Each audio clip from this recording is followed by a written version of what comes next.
is less than $150,000. And that was also an important part of our contribution. And I do believe there will be a number of other large gifts announced. I've already spoken with a few that will be announcing gifts at the state level, right, and more to come. Yeah. It's amazing, and it's amazing the vision you have, but that's why you're so successful, frankly. And to think that Michael started off with not a lot of money, I would say, right? Not too much, like very little. And he can give a gift of $6,250,000,000, and I know he said he's going to do a lot more. It's pretty amazing. It's really a beautiful thing to watch. So great for our country. So we have the Trump accounts are doing really well, and it's become, I have to tell you, just everyone's talking about them, you know, beyond what I would have even thought. And it's going to make some young people relatively very wealthy. And in some cases, I mean, they could really be off to a great start. So some people have had that advantage and some people haven't, but it's a wonderful thing. Thank you to you and your beautiful wife. Thank you, sir.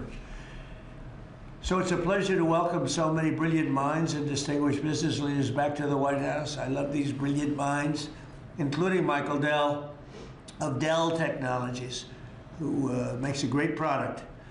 And I want to thank him for what he's done, what we just discussed, the accounts. We also are grateful to be joined by Enrique Lores of HP. So thank you very much, Enrique. Great job you're doing. Antonio Neri of HP Enterprise. Thank you very much.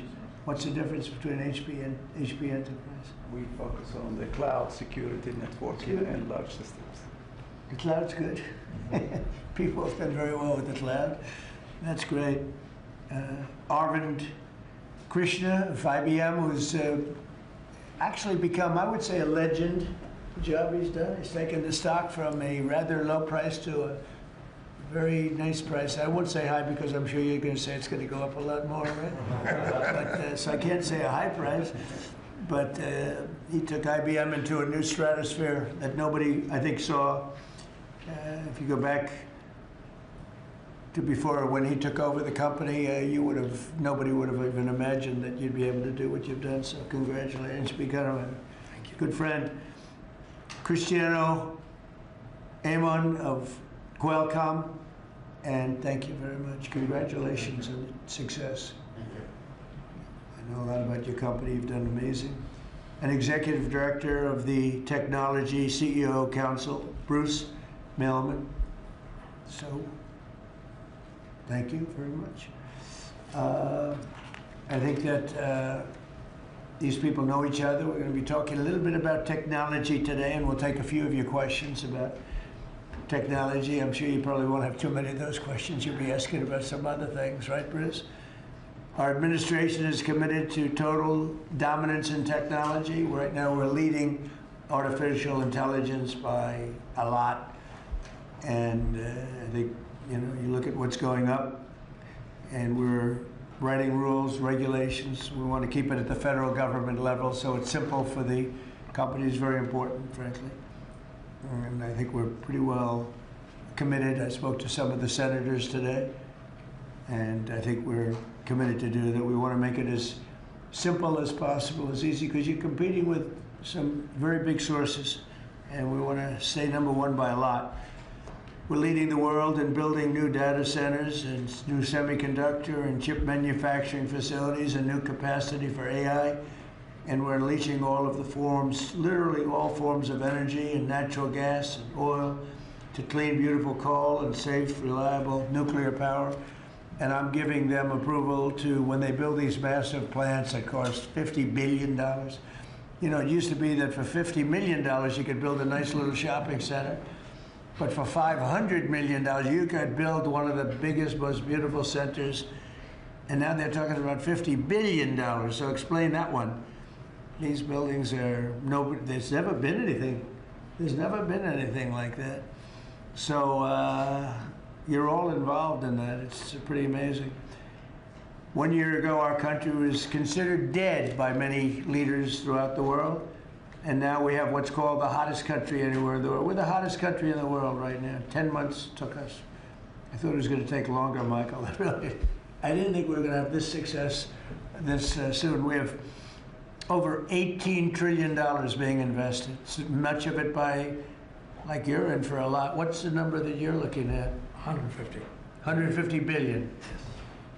That's good. I don't know, Michael, am I allowed to ask you? You already gave 6,250,000,000. Do you have you stated a number that you're at for investment, future investment?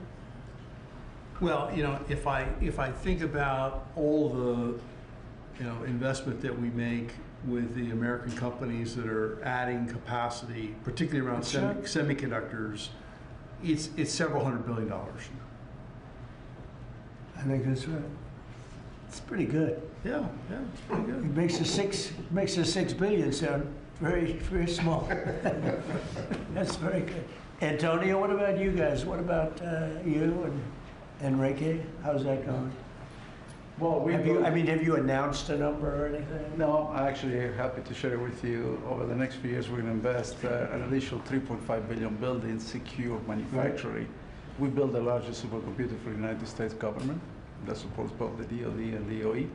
So in the next 18 months, we're going to build the largest 5 supercomputers that will keep the United States ahead of the game, both in life science and AI, but also to keep ahead owning the entire stack at the national security level. Great. Are you doing that separately? Are you doing that together or No, separate? we are totally separate company. Totally separate, right? From our side, we invest in the US around $18 billion per year. So if Yeah. you look at the next 5, That's it right. will be close to $100 billion. And we are going to be investing in AI at the edge, not only on data centers, but how to make AI available to customers in PCs, in headsets, in devices that they will be using every day.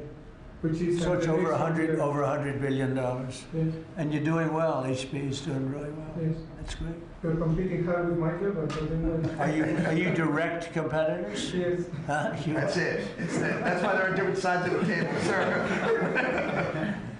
The old days would say, why don't you make a deal? I guess now it's not so easy to make We a can deal. have an arm wrestling match now. Yeah, Settle right. it if we want to. And Cristiano, you've been amazing, right? Your company with the investments. How are you doing with We're doing investments? great. I think, Mr. President, you have a great decision. I think when you drove our company to continue to be innovating, and I think we're doing very good. We've been, in addition to doing phones, I think we're now, our chips are going to every car company in the world, all the car companies. We're entering into the robotics. There's a lot of growth in robotics and the data center. New smart glasses going to be the future mobile devices. Industrial, I think a lot of the drive towards manufacturing the country is driving a lot of technology for smart manufacturing. We're making chips for that. So I think we're very excited. And I think, like Michael, I think the number of industries our chips are being enabling is driving hundreds of billions of dollar investments in. And most important for us, semiconductor manufacturing is very important. So we are going to be customer of the fabs that are being built in the United States by TSMC and Samsung. So That's we're great. just going to Yeah, keep that's going big stuff. forward. Yeah, those investments are very important, and we are all customers of those fabs. Those two are my customers too. So Memory stuff? Memory? we do the memory. We do a lot of the Who's the king of memory? It's Micron and Micron's- SK Hynix. and Micron's Samsung. another one doing very Yes. well. That's great. Yeah, I heard you're doing fantastically. Congratulations. Thank you. Thank you, Mr. President. The stock market has set a 51, think of this, 51 all-time record highs during the last 10 months. 51. You guys are big beneficiaries. You're setting the records, right? It's amazing. 51 times we've hit a new high. And in the history of our country, if you think about it, 51 times during the last 10 months. And Bruce, let me ask you pull these people all together. How's it looking for technology? A lot of global competition, but you'd rather be playing our hand than any other hand in the world. I think so. We have a good hand.